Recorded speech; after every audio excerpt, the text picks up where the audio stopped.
Well, howdy tubers. Thought I'd give an update on this, on my dad's Lazer. I got the back of the cowl extended there, and because of the engine being about 3/4 of an inch longer, and so it goes on there, but still sanding and filling, sanding and filling, sanding and filling, and primer and all that. But I also had to make a I guess canopy cover, I'll say. Well, whatever you call it. Anyways, I thought I would try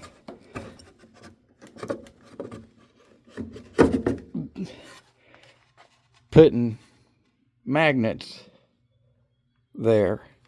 And there's what they're going up against. And then to keep it from going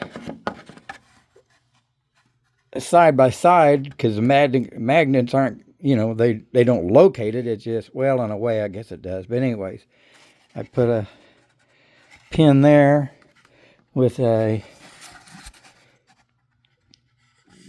we go, tapered notch, so it, and then the dowel pin's up here, and so it just pops down there. And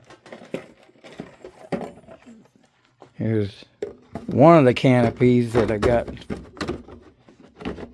Be better if it's up there so you can see.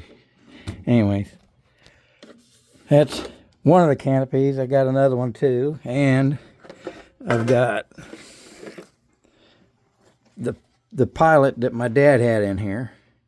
So I will put that in there, and well, let's see. Take that back off.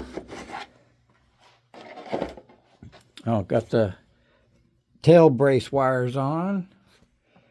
Servo in there. That one's for the elevator, and a rudder and elevator on the other side. Get this back off. Magnets keep grabbing it back. So, got fuel tank in there, throttle in there, switch for the ignition, battery pack for the ignition. The ignition is there, wires going up to the ignition.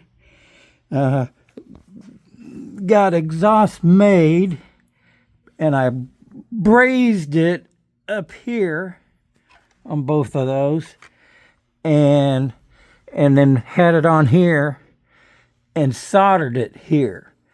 And it's not soldered all the way around, but I think I'm probably gonna have to make some kind of a jig out of metal, because I don't know, I guess wood would probably last long enough to solder or braze it. But still got to do that and make some kind of a flexible little attachment there for the pipes, and that's the fuel overflow. And fuel lines all hooked up. I got a T. T is down there. Not much room to work with. And that T is so I put fuel in here, go through a filter, and then into the T, and of course it'll go to the carburetor. But instead of going to the carburetor, it'll go back to the tank, fill it up, and then come out of here and come out down there when it's full. So I just got, well, this morning before I left for my neighbor's wife's celebration of life, I covered this. And then before I started this video, I just covered this and covered part of this that was needing a little bit. And I got the wheel pants set up for the for mounting. These are actually for Byron Originals Christian Eagle, but I adapted them to fit in this, and the axles too. So I got both of those wheel pants done, and Wheels are here, ready to go. Oh, and I'm trying to figure out the cuffs, which of course go on here and cover up my dad's ignition on sticker.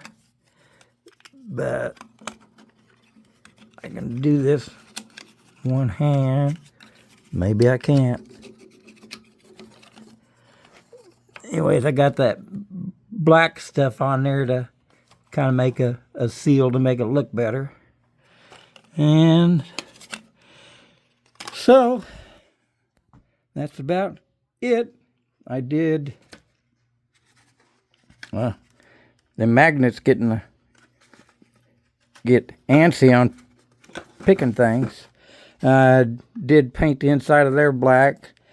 I don't know if, well, I don't know if I'll end up doing anything. I got some instruments over here in my scale stuff box.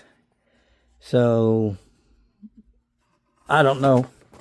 I just kind of really just want to get it flying before I worry about that. But then I'm gonna have to put a floor in here and of course glue the canopy on. And once I've got that floor in there, unless I just do half of a floor, just enough to mount that pilot, well, I won't be able to get in there and put instruments in there.